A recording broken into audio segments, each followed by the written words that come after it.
Good morning, Professor Garlick. How wonderful it is to see you again, Lenora dear. Oh, here, you'll need these for today's class. A little treat for your auntie. Ah, hello. Class, please welcome the newest rose in our garden. We do look forward to growing together. How thrilling it is to have everyone back together again. This year will be filled with enchantment and excitement, but the most important thing cultivated in herbology is knowledge. The prudent herbologist is no more afraid of the venomous tentacula than the bouncing bulb. Now then, today we will be acquainting ourselves with the mellifluous tuber known as the mandrake root. Accio. Let's see if we can't make our fibrous friends a bit more comfortable, shall we? First, let's protect our ears.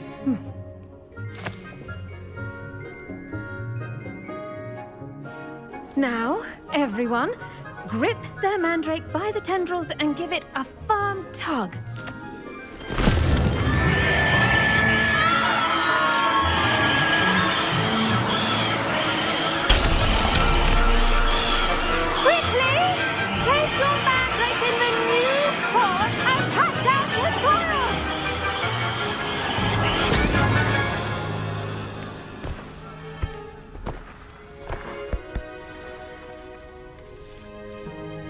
The soil should envelop the root like a warm, dirty blanket, putting the mandrake right at ease.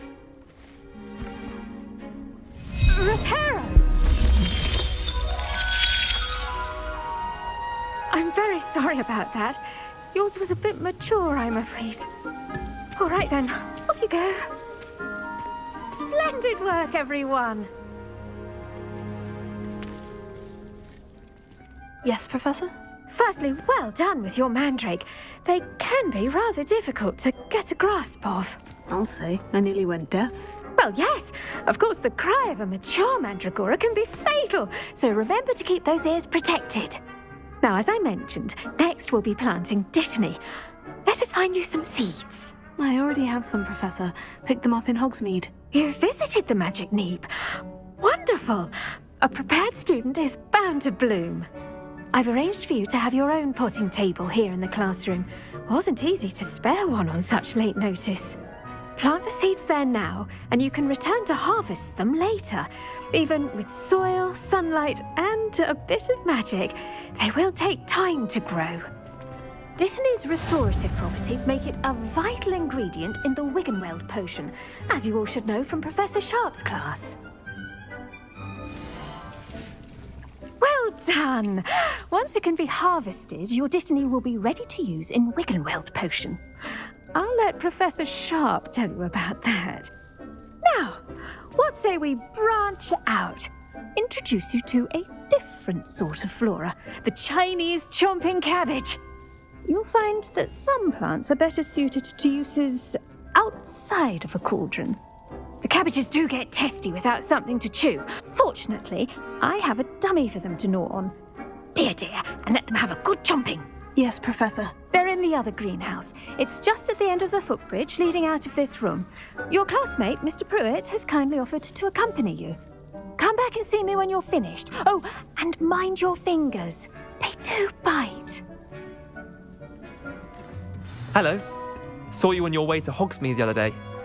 Nice to meet you. I'm Leander. I'll be showing you the Chinese chomping cabbages. Up these stairs will take us there, but you'll lead. Nice work in Defense Against the Dark Arts, by the way. Excuse me? Your duel with Sebastian! And he's good. Thinks he's really good. But you outright slaughtered him. Here we are. Home of the Chinese chomping cabbage. Go on, grab a few of those cabbages. Now, see that dummy? Just toss the cabbages at it, and they'll do the rest. Mum planted some in her garden last year to keep the gnomes out. Did save her the de-gnoming, but they left her honking daffodils in tatters. Vicious little bastards, aren't they? My kind of plants. Not like stupid booba tubers and bouncing bulbs. The kind of plants that'd have your back in a fight. Not saying you can't go it alone, but, well, imagine that wasn't a dummy. I suppose they could prove useful outside of the greenhouse. Nothing wrong with a bit of backup, even if it is from a cabbage. It's chaos out there. Trolls in Hogsmeade and such. You can't be above throwing a cruciferous vegetable if necessary. Dogweed and deathcap has more of them, if you're keen. Other plants too. Ones your parents wouldn't plant in the garden. You get the idea. Anyway, we probably ought to head back to class. And with that helpful reminder as to why we should always wear our dragon hide gloves, I shall end our lesson here. I attended to the Chinese chomping cabbages, Professor. Remarkable plants, aren't they? I hope they weren't too much trouble. Oh, don't see any bite marks or missing digits. And good, as you do seem to be quite green-fingered. Oh, I'm eager to see your skill in the soil continue to blossom. Magical plants have so much to offer. I'm eager to learn more. I'm glad. Herbology is a bounteous subject. Tend to your garden, and it will tend to you. Well, I suppose that's everything. Do come by for a chat sometime. I so enjoy checking in with my new students.